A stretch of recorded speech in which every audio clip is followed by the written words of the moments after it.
This story is about a boy named, but in general, he didn't really have a name. He was never called by one. These were old rotten walls, wooden furniture that barely held together. Sometimes luck struck and flies would buzz through the ventilation. The only connection to the outside world. He envied those insects. The boy quickly swatted the poor fly, which reminded him of what he lacked and perhaps would never have. He licked the insect. It was a bit bitter. He spent his entire worthless life here, in this basement. All the time he thought about how he would escape this suffocating place. He planned to introduce himself to others by reading the text he was writing now, although usually one introduces themselves starting with their name. But he didn't know his. No one ever called him by name, just no one. However, it was within him, he knew that for sure. The name his mother had given him, although they were separated from her after his birth. But he could judge by that photo, where she held him in her arms, that his mother loved him. That single warm memory that kept him from ending his life, or something even worse. When suddenly he appeared and said that his mother was dead. The man repeated that his mother was dead. The boy turned around and shouted, asking what he meant. The man explained with a smile that his mother had died shortly after his birth. She jumped off a bridge. The boy clenched the pencil in anger, while the man just laughed. Meet this man, he was the boy's father. And at the same time, he was the same mad scoundrel who locked him up here, so the boy would never escape. A long corridor, a basement, many locked doors, and the father always kept all the keys with him, even slept with them. But one day, everything changed. All the doors opened. The boy could finally break free, reach the surface. But was it really so safe on the surface? The father had protected his son from an apocalypse that would never come. Or could it come? Perhaps the father was right. Why had the father kept his son locked away all this time? What was he so afraid of regarding the apocalypse? This story holds many mysteries, but the truth has a way of surfacing. The father told his son not to worry, as he would never send the boy out into the world.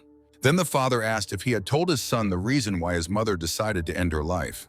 He took a cookie, after which he suddenly appeared before his son, thrusting the cookie in his face, and said that the mother was afraid of the world in which she lived. The mother knew that the apocalypse would come. The son was furious. It seemed he was about to lash out at his father. The father said he didn't send him outside because he loved his boy. He couldn't and didn't want to witness his own son's suicide. But suddenly the boy spoke, saying that his father was lying to him. He began to scream, emotions overtaking him, blaming his father for locking him in this madness and having no right to speak that way about his mother. The father calmly told his son to decide for himself whether to believe him or not. But there was one but. The father took the text his son was writing and said that this writing would never see the light of day. The son screamed and begged him not to do that. But the man didn't care about his child's wishes and simply burned everything. The boy approached the trash can and told that scoundrel that someone like him had no right to call himself a father. But the man didn't seem to be affected at all. He smiled and said it wasn't worth saying such things, as the son saw that the father did everything for him. After which he ordered his son to follow him, as it was already time. Every day, at the same time, they walked down the same corridor. No one alive could be heard here. He and his father were the only inhabitants of this huge basement. And that day, everything was just as it always was. The same lectures, the same training. But there was one thing that helped him endure this boredom. It was yet another ray of warmth. In the small gift of free time, the boy could take books from the library, which was also in the basement. Although there was an unreal number of different books, his favorites were always those that described the outside world. He imagined what it felt like to bask in sunlight. It must have been much warmer than the light from the bulbs. Then the boy would dive into a world of imagination and fantasy, for it was this that saved him from madness.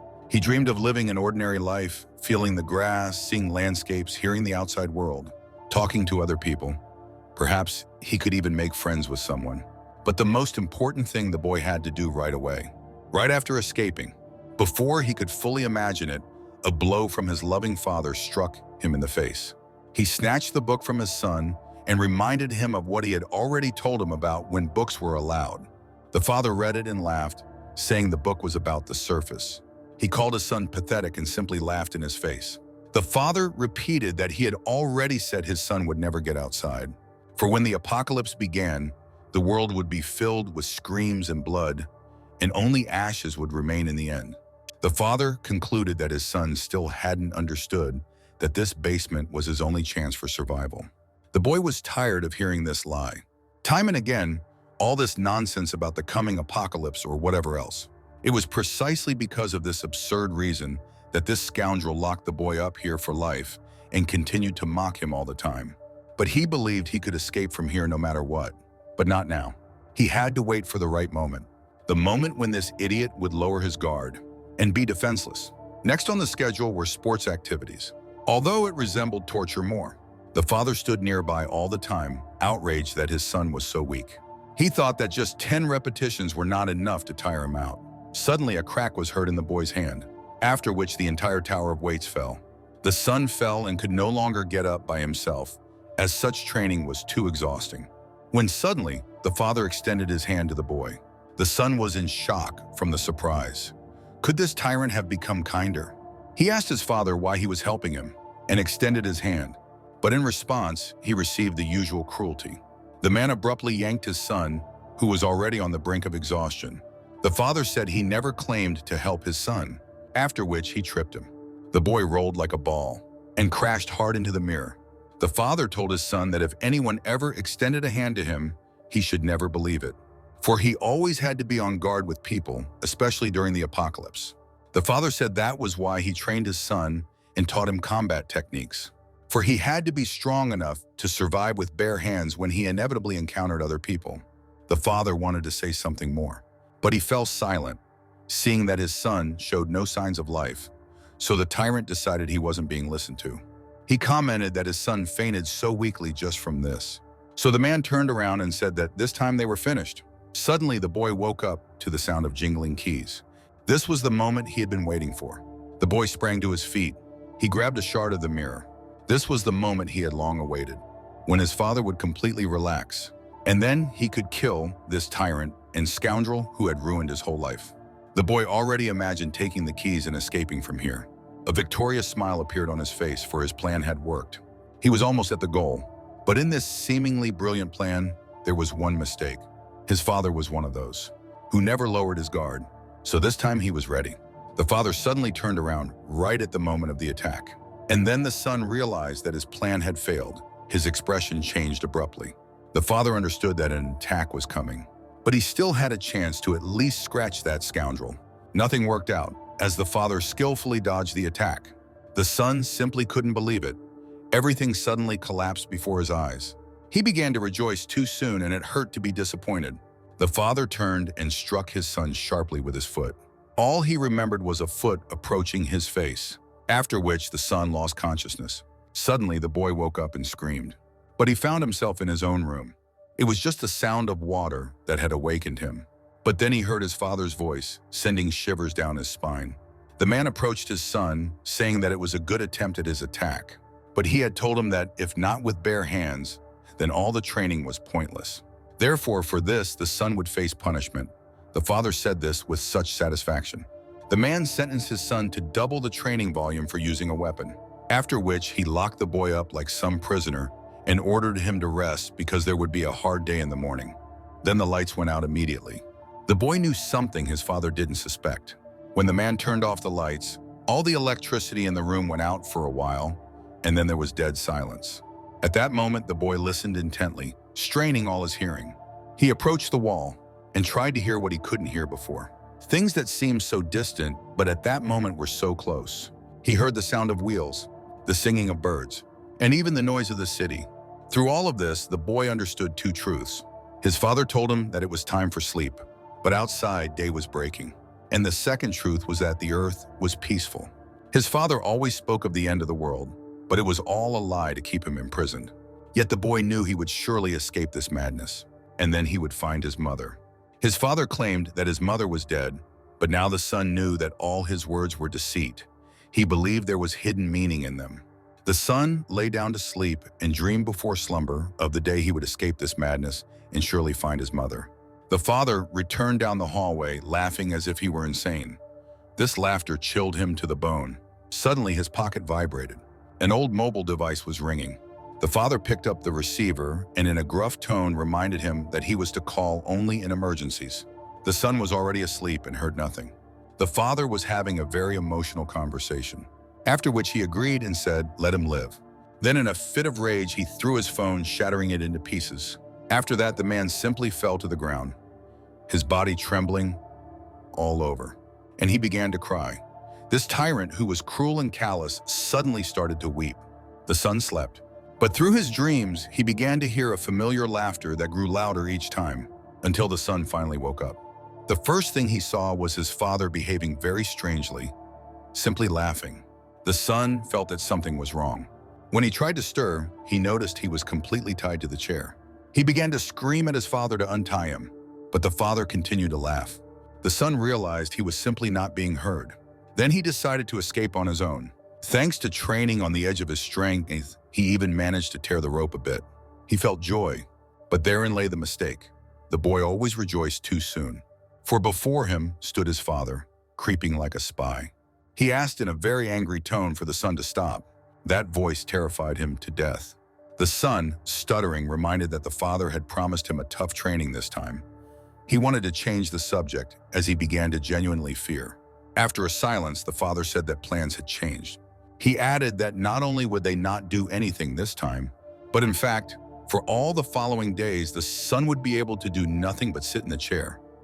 Those words robbed the boy of speech. He began to scream at his father, for he had been preparing him for the apocalypse. The son said something else, but the father simply interrupted him and said that training was over.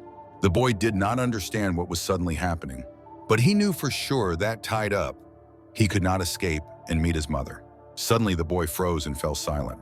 The father asked what he was doing, after which the son tensed sharply, trying with all his body to push against the ropes. And he even began to succeed. The father stood in shock, watching his son's efforts, after which he simply laughed. The son did not understand what was happening, but it began to frighten him, especially when the father started laughing even louder. He looked truly insane. After that, everything happened too quickly. The son did not even have time to comprehend anything. As a slap struck his face, he toppled over with the chair and fell loudly to the ground. Then the father approached closer and put the son in his place and asked if he hadn't told him not to move. The son slowly lifted his eyes. The father was laughing again, and his body was already trembling from fear and pain. Suddenly, he received another blow, and the son fell to the ground again, while the father continued to laugh. But even in such a situation, the boy kept trying to free himself, for which he received blow after blow from his insane tyrant father. He did not even know what had possessed him then, for it would have been much wiser to simply agree with his father and wait for a new opportunity. But at that moment, the son did not want to lose to him, even at the cost of his own life. The resentment towards his father, who had locked his son in a prison and made him suffer, grew stronger. The son did not even notice. How he freed himself, he defeated that scoundrel. When the ropes fell away, the boy could not believe his happiness.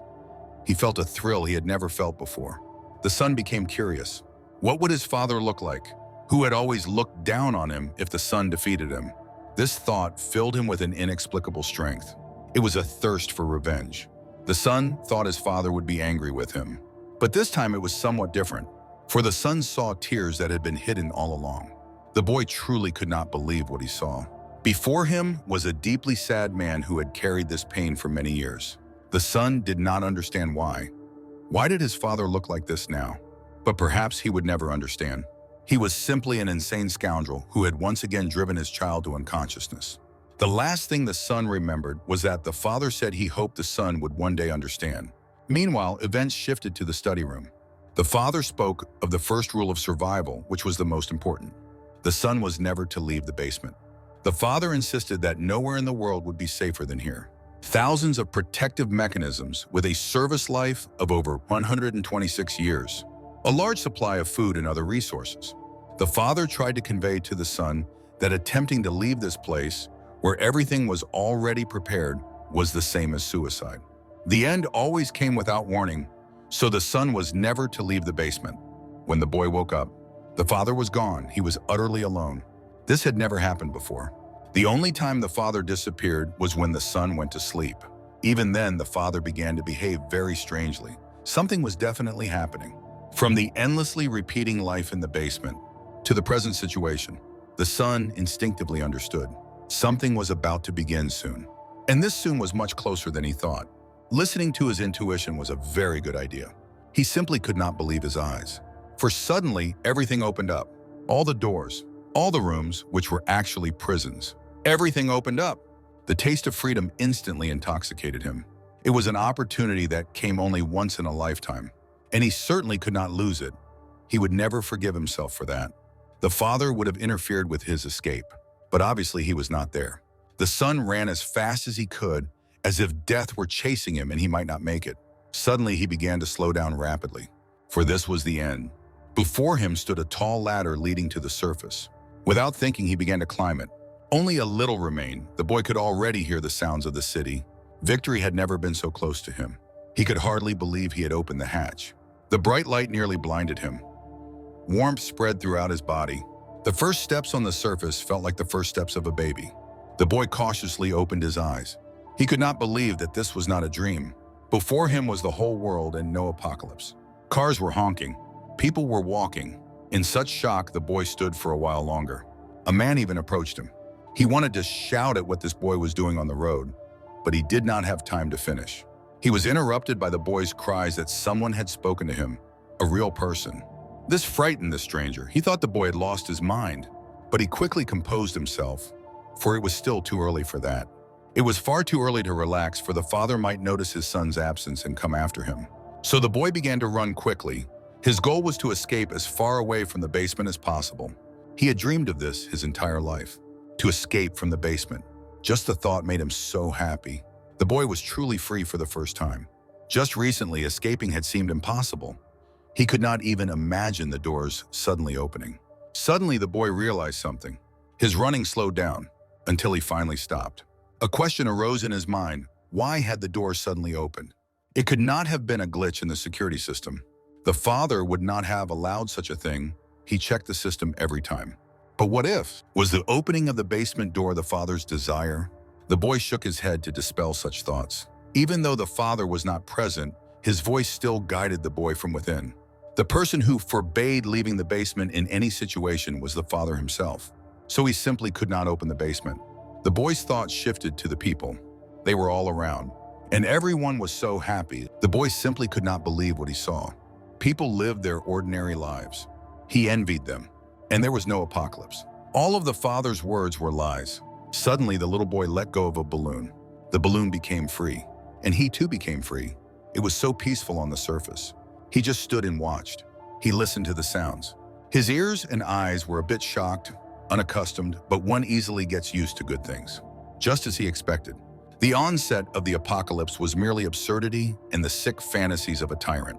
It seemed that nothing could spoil this beautiful moment. But there was one moment.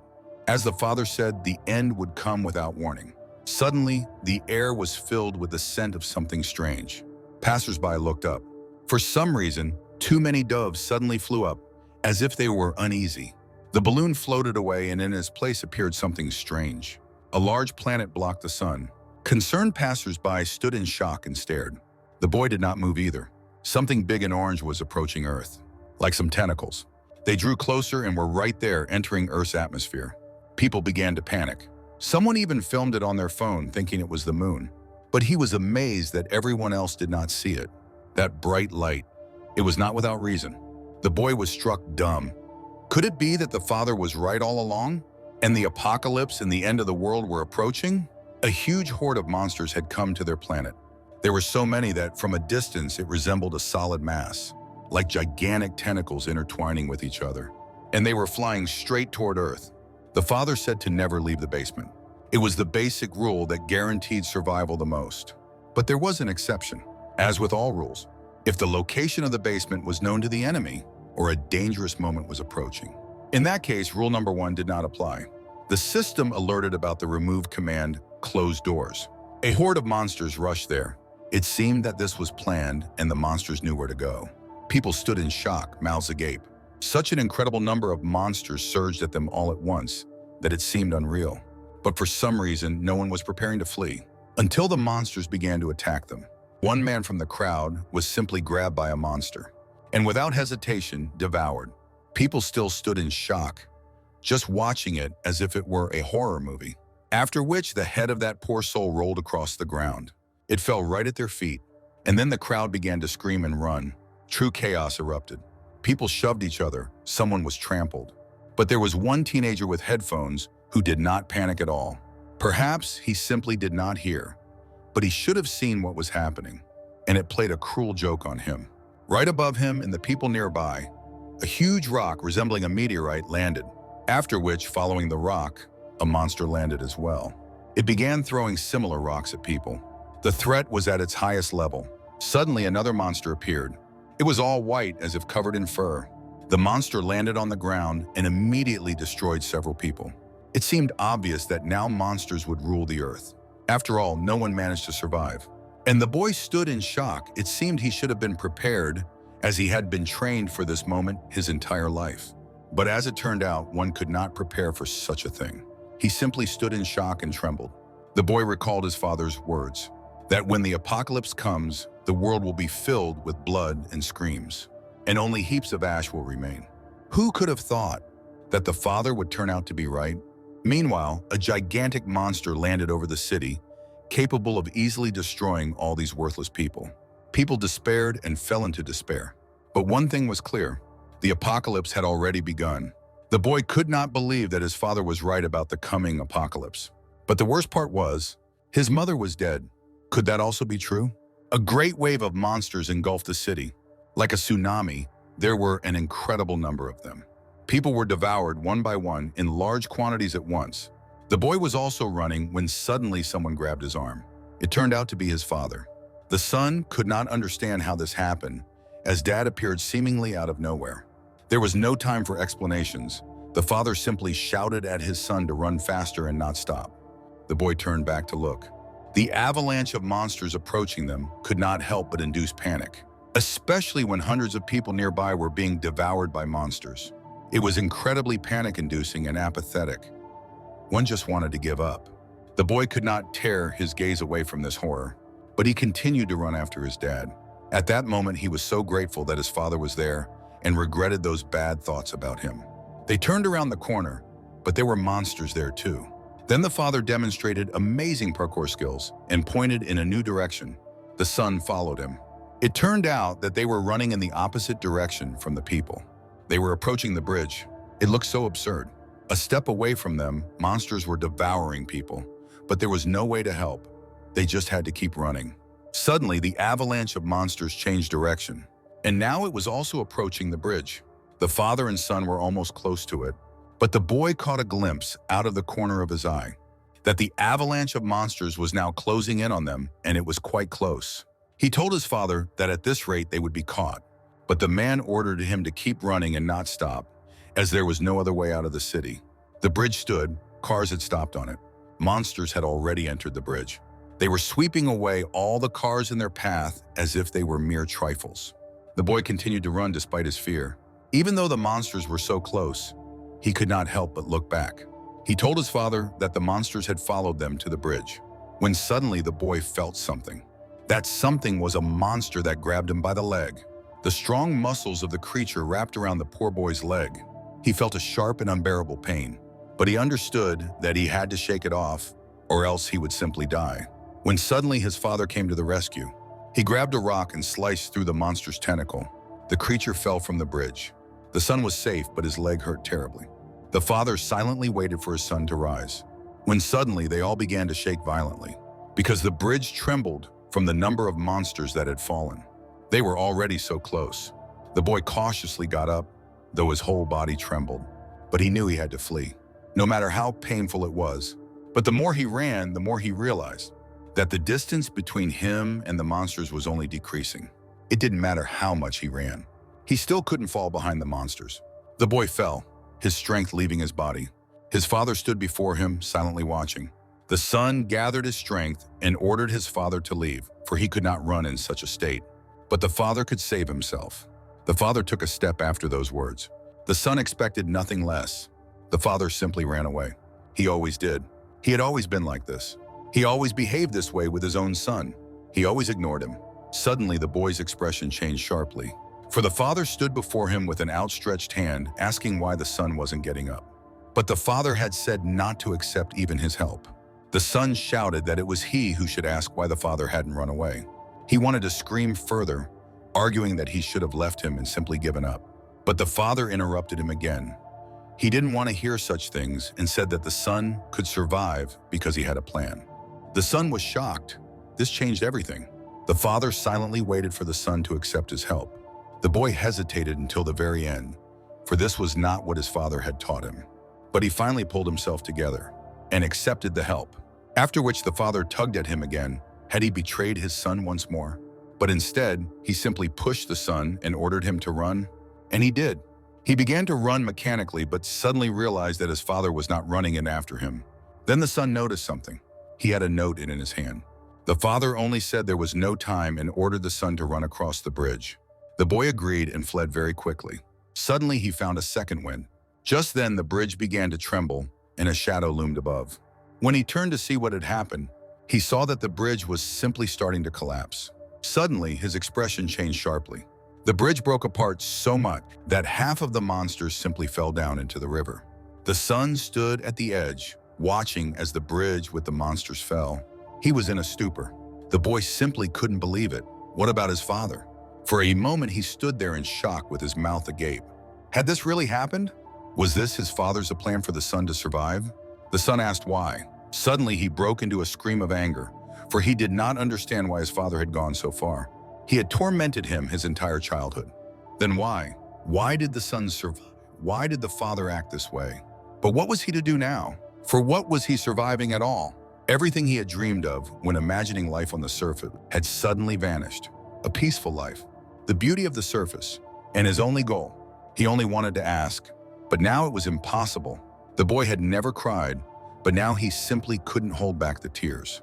He was angry at his father for going so far to save him. For what now? To live in this world where he didn't even know how to survive. All that training was nothing. One could not prepare for such a thing. The boy screamed. So many emotions had built up inside him, and they needed to be released at last. Suddenly, he remembered something. His father had shown tenderness and support for the first time. But not just like that, the father did nothing without reason. That note was now in his hand. But this was not the end. Suddenly, the boy's eyes widened, for a gigantic monster had risen onto the bridge. The boy understood that it was time to run. He stood up and reflexively wanted to flee. But the pain in his legs still hadn't gone away. The boy held on to a railing on the bridge, but the monster was advancing. He had to do something quickly. So he decided to simply jump, and the monster followed suit. The boy landed on the ground painfully. The creature landed nearby. He barely held on. His whole body trembled from weakness. He couldn't stand on his feet. He could not escape from this monster. The boy had already resigned himself, that he would probably die like this. But he had already believed that nothing remained. Before dying, he had to find out what was in that note. Suddenly, a tear dripped onto the paper. The boy's tears flowed like a river from his eyes. His hands trembled. The note said that his mother was alive, but why had the father told him this right now? Meanwhile, the monster was getting closer and closer. The boy stood up. He wanted to live. He would not give up. He would do everything in his power to survive and find his mother. But it seemed impossible.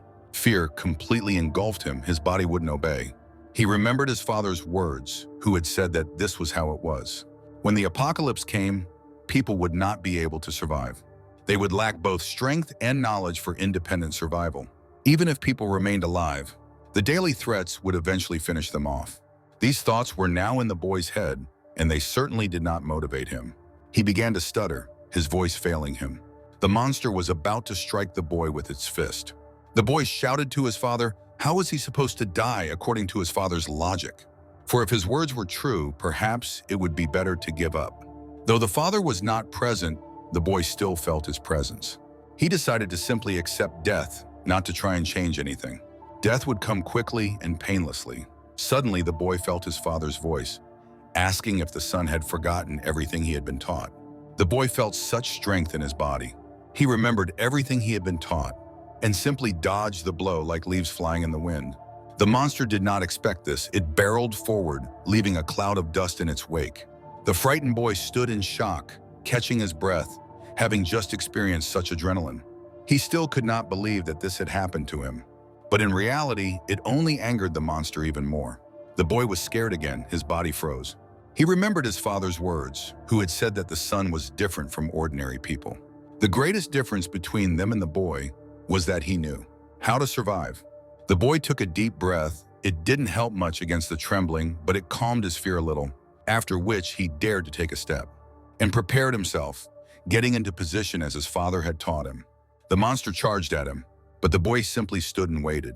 He forgot all about fear, everything he had learned, his training, his experience, and all his survival skills. He had all the knowledge and strength for this. All that remained for the boy was to do everything possible within his power and survive. The boy knew he could do this. He could survive this apocalypse. And now these were not just empty words. Meanwhile, 4 days had passed since the apocalypse began. The city was empty and quiet, not a living soul on the streets, though some had managed to survive. They were lucky to hide under the rubble, but the authorities still did nothing. But food had run out, so they had to get out of this place to avoid starving. One girl spoke about this, when suddenly she was interrupted and asked to stop. A man said that her chatter was making everyone uncomfortable. It seemed that her incessant talking irritated him so much that his head was pounding. She still did not understand why she was bothering everyone. So the man simply dropped the subject, saying that at this rate, one could go mad. Then another girl spoke to him. She said she had already checked another area, but still found no food anywhere. The man said they needed to find food immediately if they wanted to stay here. Suddenly, the girl mentioned there was another place she hadn't checked. She said she would go look for it, so she asked them not to give up. These words cheered the man up, warming his heart. Suddenly, something displeased the girl. The man said the others were tired from running from monsters and too preoccupied with themselves. But the girl was the only one who wanted to help. He called her a wonderful person. For some reason, the girl began to protest, saying she was far from being a good person. But the man's positivity could not be dampened. He suggested they all try to help each other survive. The girl stood in shock. After that, she approached two people. She asked them if they had found any food. The couple exchanged glances. Then the girl searched her hand a bit. After that, she pulled out a small bag of food, saying they had found it among the trash earlier. The girl was delighted. After that, she took the bag and opened it. Then she and that boy simply ate everything. The girl yelled at them, as they had agreed to share everything they found, to which they replied that it was decided by those boring people, and no one from their side had agreed. The girl shouted that they had eaten part of the communal supplies last time, but the boy replied that he didn't remember that. The girl became very angry at such stupidity, so she said she would report them to the others. The boy stepped down, moved closer, and threatened the girl. He said they wouldn't just stand there silently and watch. But the girl was not scared. She said that the two of them wouldn't even be able to catch her, as she was very skilled at running. This only angered the boy even more, and he moved closer. Suddenly, they heard screams, and they had already forgotten about the confrontation with the girl. The screams were far away, so they decided they were still safe. Suddenly, the man noticed that the girl had sat down and covered her face with her hands. She was scared. Poor thing was trembling with fear. After all, she was just a child. But this only amused the man, and he asked where all her confidence had gone. He called her just a little coward. He mocked that he would like to see how she would run on those trembling legs. Suddenly, the girl saw something. There was food lying on the ground among a pile of stones. Meanwhile, the girl had already turned back to that man. She said she had looked everywhere. The man expected the girl to have found something to eat, but she stumbled when holding the food in her jacket. Her stomach growled loudly, as she was very hungry. And the girl said she hadn't found anything, lowering her head in shame. The man said it was nothing to worry about, as the most important thing was that they were still alive. Suddenly, after such a positive conversation, a huge monster burst into their shelter and destroyed everything. The whole place was filled with dust. Among it sat that little girl, trembling with fear. Before her, she saw the monster dragging the man away. He asked her for help, but the girl turned around and ran away, just managing to apologize. For the man, this was a heavy blow. He hadn't expected such betrayal. He asked why she had done that, to which the girl replied that she had already said she was not a good person. The others were also fleeing. Suddenly, that boy noticed something. The girl was running ahead, but a monster was also nearby. His friend said everything was fine, and they would just use the little girl as bait. She felt her victory and that she was better than the child, as the girl was running straight towards the monster. And that girl was right, for the monster was indeed about to attack her. It sent its tentacles towards the girl. But this seemed to not scare her at all. Rather, it gave her confidence. The girl skillfully ducked through the tentacles. She dodged all dangers. Her small stature helped her with that. The girl displayed very skilled acrobatics and proved to be agile and resilient. The adults could hardly keep their jaws from dropping at what they saw. And the girl wasn't even tired and was ready to do it all over again. She just continued to run. That boy stood in shock, recalling her words that she was skilled at running. He told his friend that the girl hadn't lied to them, but due to his distraction, he hadn't noticed how the monster was catching up to him. Meanwhile, the girl had already run far enough, and she could finally catch her breath and rest a bit. Suddenly, she saw something. Right next to her sat that boy. She was very startled by such a surprise, accidentally bumping into the boy, causing him to fall over immediately. Although he made a whimpering sound, he was alive. But it turned out there was another problem, a more serious one. A huge monster appeared right in front of them. The girl trembled all over, realizing that the monster had hurt her. It had definitely come running at the noise. The boy lay on the floor, and part of his head was visible to the monster. So she decided to save him. She dragged him towards herself, trembling, waiting for the monster to leave. And the monster left. The girl could breathe a sigh of relief, but she understood she had been on the brink of death. Meanwhile, the boy woke up. The girl screamed again in fear. It seemed that the situation had taught her nothing. The boy immediately jumped away from her and asked who she was and what she was trying to do to him. The girl was in shock, as she had never felt such hostility directed at her before. The father had taught his son never to forget, that it was best to stay away from people. The girl said she had just hidden him so the monster wouldn't notice. But the father taught him never to trust people, as they always wanted to use him and kill him. The boy believed this, and while his father was right, he wouldn't survive long if he got close to a person. He wanted to ask why he should trust her, but he couldn't finish, due to the rumbling of his stomach. The boy was so hungry that his stomach hurt. He had eaten for the last time in the basement 5 days ago. That was his limit. To conserve energy, the boy had rested a lot, but now he had met a person. The girl briefly said she didn't have any food. This made him fall into shock. He said he hadn't even asked her, had he? She replied that he just looked hungry, so she mentioned it just in case, and at that moment, food fell from her pocket. The girl realized what a liar she had been. He saw the bag of food that had fallen and asked what it was. The girl was sweating from anxiety and shame. He didn't understand what this person had thrown away, but just from its appearance, it intensified his hunger. He decided it could be food, but the girl briefly replied that he was mistaken. The boy agreed that maybe he was mistaken, to which she nervously laughed, saying it was definitely not food. The girl thought this boy was definitely an idiot, as he couldn't even recognize food. He pondered for a moment, but then suddenly became aggressive and said it was a trick, adding that he wouldn't believe a person. The girl was even more shocked by how he spoke. He said she was mistaken if she thought he would believe her, as it was obvious that people only lied. Such stupidity made her headache.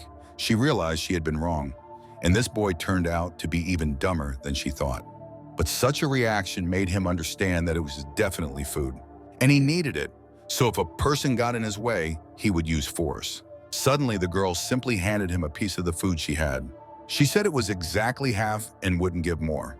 The boy was shocked. Didn't the person understand that reducing food intake put her at a disadvantage? The girl said that for this, he had to return everything to her in fourfold size.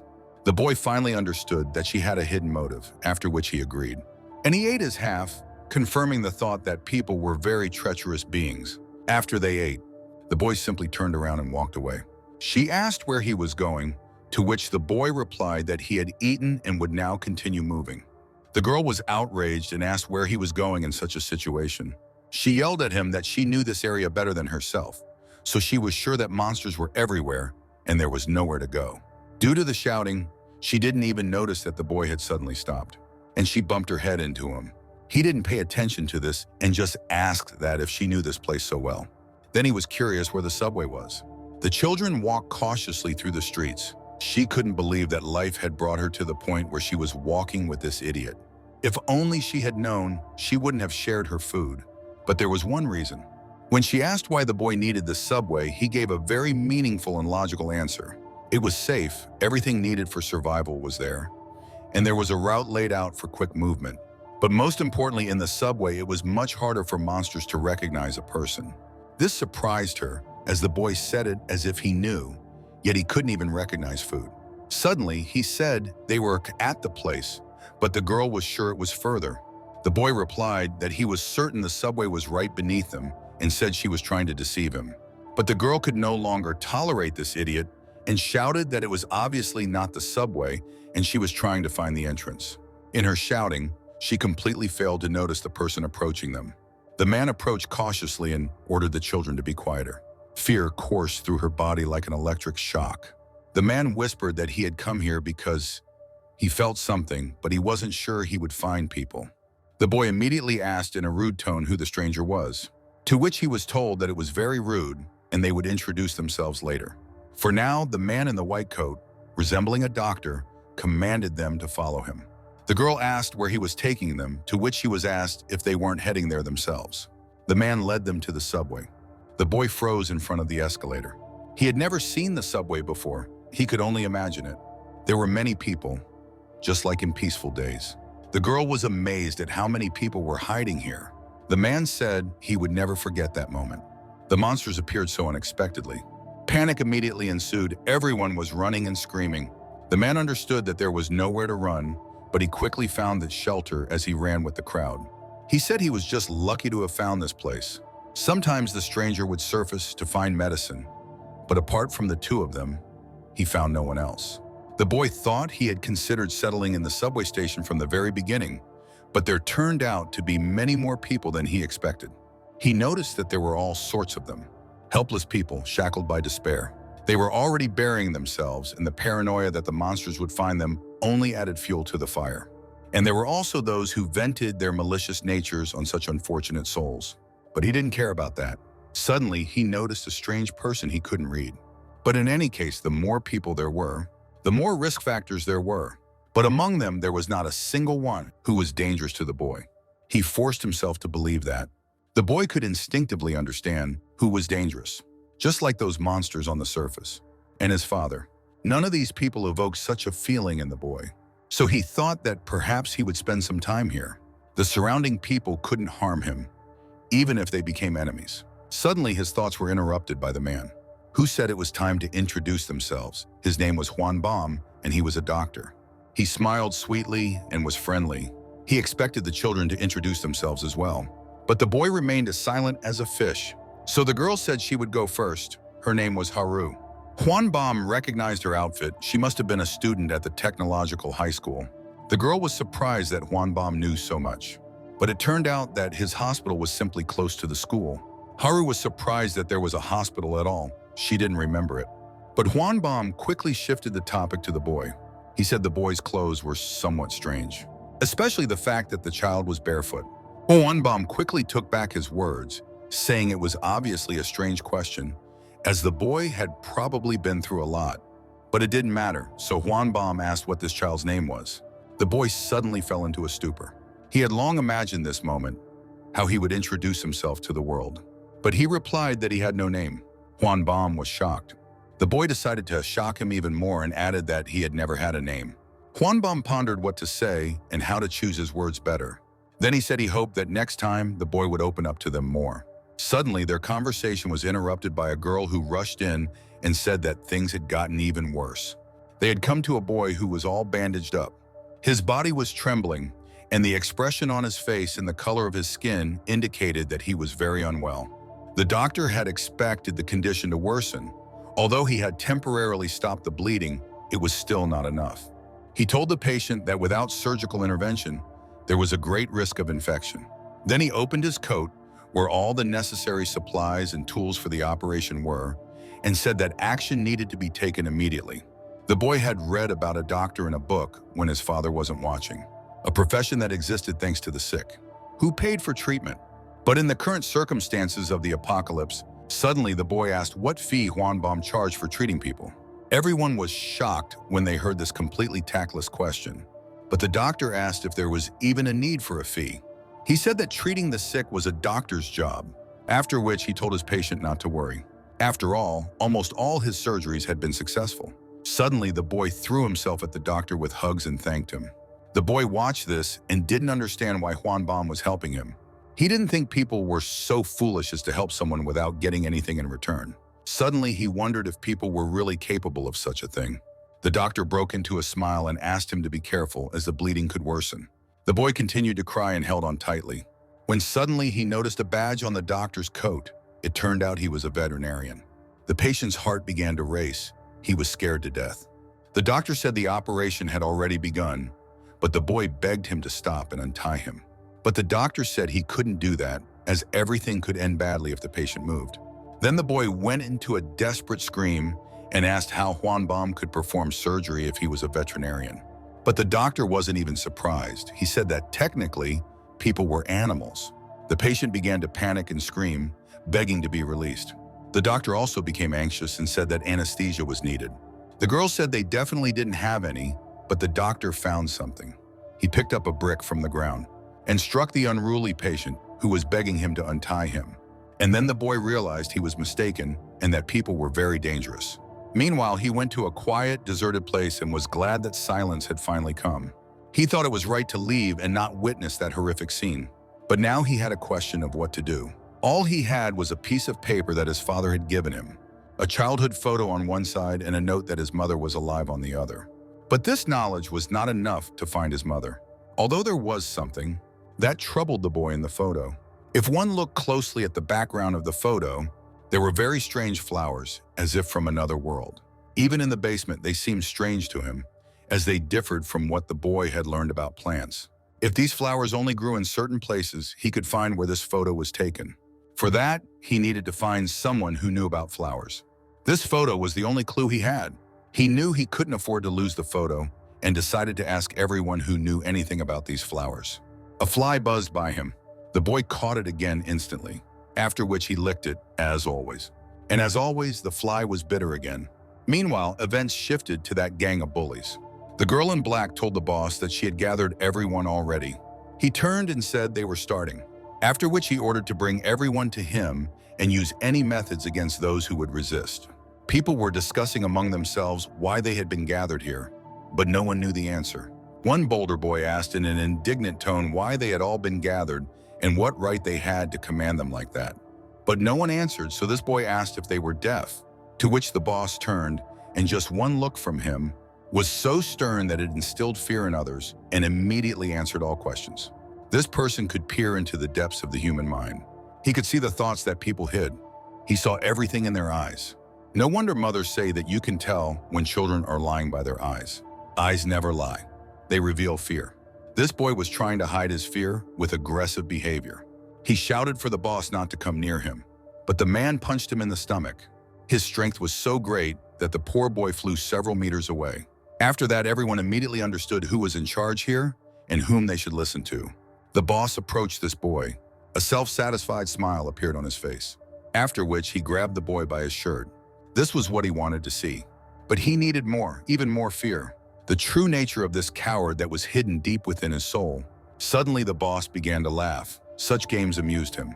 The boy trembled but begged him to stop. Then the girl in black approached and told the boss that it seemed not everyone was here. His mood changed immediately. The assistant mentioned the old man, the bomb, and the girl, and almost forgot about one injured person. The boss wiped his hands and said he was sure he had ordered everyone to be gathered. So what was the problem? The assistant explained that that area had been given to that thug. He didn't listen to anyone and now he had disappeared altogether. The boss said they couldn't take that scoundrel under control, so he decided to handle it himself. He explained that he wanted to see their faces, and he ordered the others to be tied up and thrown out onto the street. He said this loudly so that everyone could hear and understand how worthless they were considered. Someone said they couldn't just treat them like that, but the boss interrupted, saying he could do whatever he wanted. Meanwhile, the boy woke up. Once again, he hadn't noticed when he fell asleep. For the last few days, he hadn't been able to rest properly because he was constantly running and defending himself. Suddenly, his expression changed sharply. He finally realized he was somewhere completely unknown. His head throbbed painfully, as if someone had shocked it. But the strangest thing was that when the boy stood up, he felt no ground beneath him. It seemed as if this place was trying to swallow him whole. Cold sweat dripped from the boy's face. It fell in droplets onto the strange ground. But it didn't reach the ground because it turned into vapor. And then the boy understood that he had already been swallowed. He tried to escape, but tiny tentacles grabbed his body. He felt his body suffocating, lacking air. The boy tried to flee, but the more he moved, the more he was consumed. Suddenly, he woke up screaming. It was just a terrible nightmare, but surprisingly realistic. Before him stood the gang and the boss, and he asked who they were. The boss ignored his question and simply stated that the boy had 2 minutes to come to the center of the station. Otherwise, he threatened to throw him out of this place. One guy from the gang said the kid should hurry, and if he were in his place, he would even run. The boy calmly stood up. The boss was disappointed. He was curious about who was hiding here, but he was foolish to expect anything interesting. Suddenly, the boy asked if they were going to throw him out. He stood still, feeling no fear or concern about the situation. He appeared almost foolish, but this played to his advantage. He once again immersed himself in that feeling and let go of his fear. No one here would harm him. The boy raised his eyes and asked how they planned to do that. The guy from the gang stood in shock, wanting to say something. But the boss interrupted him, saying it would be more fun this way, with a smile on his face. He ordered the boy to look at him. The boss wanted to see the boy's true nature. But one should be careful with desires. It's not always what we truly want. Most likely we don't want it at all. The boss froze for a moment.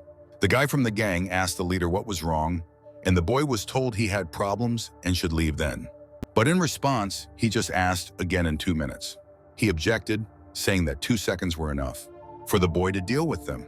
The guy from the gang suddenly started laughing, agreeing with the boss's words that this kid was very funny, after which he pulled a knife from his pocket. His expression changed sharply, and he asked the boy if those were his last words. Suddenly, the boss placed a hand on his subordinate's shoulder.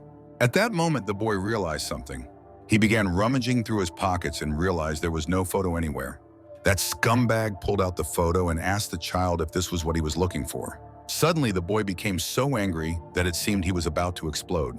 He threatened that there should be no scratches on the photo. He looked at that scumbag and, without a trace of fear or doubt, said he would kill him. Suddenly, a shiver ran down the guy from the gang's spine. He froze, his body unresponsive. But their pleasant conversation was interrupted by the boss, who took the photo for himself. He told the child to come closer so he could tear the photo. Suddenly, several blows rained down on the boy.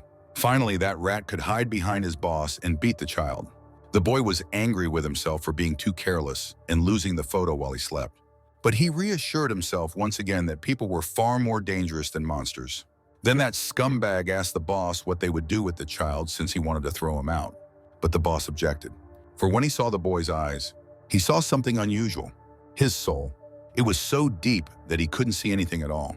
He said they would watch the boy and asked his rat to keep an eye on the photo. And he emphasized that he should remember and never let go of the photo when he was near this boy.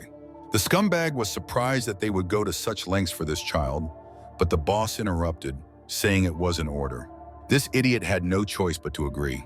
But in reality, he thought he was truly scared when this little one was about to pounce on him. But now it didn't matter. He could once again boost his self-esteem by tormenting the child. The boy understood that he couldn't do anything while the photo was in their possession. At that moment, Haru appeared. She was in shock when she saw this and immediately intervened. The boss said she had saved them time in their search. Haru began to sweat profusely in panic. The boss ordered to head to the center of the station. The gang left, and that stupid scumbag said he hoped to meet the boy again and promised to take care of his item. And they left. Haru stood in shock. Then she looked at the boy. She offered him a helping hand and asked if he was okay. But in response, the boy simply pushed her hand away with all his might. Haru screamed as it hurt her. The boy said he didn't need help from a person and ordered her to step aside. Haru said her name wasn't Person, she had a name. But in response, he just laughed, asking if he needed to remember something like that. The children stood between Hwanbom and the grandfather felt the tension. He asked Miss Haru if something had happened between her and this gentleman, to which she irritably replied that she was just a fool trying to talk to this lunatic. The boy just snorted, wondering why he should even talk to a person. His father had told him never to trust anyone who extended a hand to him. The boy remembered well that people were his enemies. All he cared about was that boy in his photo. In fact, taking the photo would not be difficult. Even if he tore it, it could be pieced back together. But the boy didn't want the photo to be damaged. After all, it was the only valuable thing that had left the basement with him, and he sincerely cherished it. So it was worth waiting for the moment when that scumbag would let go of the photo, and the boy knew how to wait. The boss said that if everyone was gathered, they could begin. He stated that they had two options: to follow him or not to follow him. If they chose the first option, they need not worry about being thrown out, like that boy did. The boss said he had tried to disrupt the order in their subway, the only shelter, so the boss decided to expel him for that. But if they chose his side, then at the very least, they wouldn't face the same fate as him. The boss said he wouldn't force them to follow him, but if they wanted to be part of his, they had to remember one thing. His word was law. This speech frightened everyone. They began to step forward, in agreement, even those two whom the doctor had helped. They turned away and left. Hwanbom always knew that the strong ruled over the weak. And in a world where laws had lost their power, such a turn of events didn't even surprise him. The boss didn't tell everyone to follow him, but still manipulated, as no one wanted to end up in the place of that outcast. Hwanbom pondered that if he wanted to live longer, it would be logical to choose this scumbag's side. But there was one thing: a person who had lived a long life wouldn't mind a little unpredictability. If he stood on that side, he might not be able to help the sick at the right moment, so it was better for him to stay here, even if alone. Suddenly, Haru exhaled loudly, and Hwanbom noticed that she also hadn't left. He asked in surprise and even indignation why she hadn't joined the boss. Hwanbom ordered Haru to hurry there, as it was foolish to stay on this side. But she just laughed, saying she wasn't the only one foolish, and she pointed to the other side. When Hwanbom saw this, he was genuinely surprised. In fact, quite a few people remained on this side. Some girl began to scream. Why had no one, including her, left? She hadn't planned to stay here. She turned to everyone and said they were all doomed, because those guys would be watching them, and then they would catch them and torture them. Someone replied that it was unlikely things would be that bad. This reassured the panicker. The girl with dark hair said that it wouldn't come to torture, but they would most likely be starved or fed to monsters. The panicker began to scream again. To these screams, a little girl ran. She bumped into Hwanbom. Her father came and apologized for not watching her. Hwanbom laughed, saying that at her age she should be running, but advised the girl to listen to her dad. She said something quietly and incomprehensibly. Hwanbom said he couldn't hear her. Then suddenly, the girl got angry and shouted that he wasn't her dad, because her dad was in another place and was probably taking care of her mom. The man admitted that this was indeed not her child. They had just met while running away. He told Hwanbom that he was trying to protect the girl until they found her parents. Meanwhile, the guards were engaged in a pleasant conversation among themselves. But this conversation was interrupted by a boy who wanted to pass through. They said it was the boss's order. Anyone who left this room would be severely punished. So the boy said not to even think that he was an exception just because he was young. But he was only curious about where that scoundrel was with his photo. In the meantime, supplies were brought to the hideout. Some man said that they all had to take their allotted ration and no one could take more. Everything would be checked. But the panicker was outraged that they were given so little, as it was clear that the others received more. The man in the suit said that these were the boss's rules. He added that they were sitting in that room doing nothing anyway, so why did they need a lot of food? A pleasant smell of food wafted to one man. Suddenly, his eyes widened sharply. It was that bandit with the mohawk. He had awakened to something delicious. The man in the suit was talking to his partner, saying that the portions had been distributed, and asked if his friend had heard about him. He was called the boss's left hand. The partner said he looked dangerous. The man in the suit added that he was also called the chicken comb. He didn't listen to the boss and always walked alone. But he wasn't called the boss's left hand for nothing. It was said that he killed people without remorse, with a smile on his face. Everyone considered him ruthless. The partner even began to stutter from fear. Meanwhile, the girl was running as usual. When the chicken comb came out, she didn't notice him and bumped into him, spilling all the food. The girl hit her head and started to cry. But suddenly she froze when she saw the expression on the chicken comb's face. Even a child understood that she was in big trouble. The chicken comb first said with satisfaction that there was a child here, and then told the girl that it was dangerous to run around. The girl trembled with fear. The bandit added that his clothes were now dirty and ordered her to follow him. The guys distributing food suddenly froze in fear. They saw the chicken comb with the child and decided that this was his new victim. But this man was walking straight towards them. He smiled and addressed the man in the suit, who even stuttered when he spoke. The chicken comb said it was nothing serious, just asked to give the child another portion. The suited guy objected, saying that one portion was allocated per person. Then the chicken comb ordered to give him his portion. The little girl was shocked, but she was so happy that she would get to eat. The man in the suit was shocked that the chicken comb, whom everyone almost considered a cannibal, gave his food to the child. Suddenly, he understood everything. It was a form of torture with food. First, he gives away his food, and then he enacts his villainy. Suddenly, someone rushed in quickly. It was the imaginary father of the girl. He took the child and ordered her to hide behind him. He yelled at them and asked what this child had done wrong. The chicken comb asked if the man had any issues with his actions. The father took the child, ordering her to hurry back. The girl turned to her rescuer. At first, he was angry and confused, but then a smile appeared on his face. Meanwhile, near their room, the number of guards increased. The boy wondered whether he should just leave and search for that guy.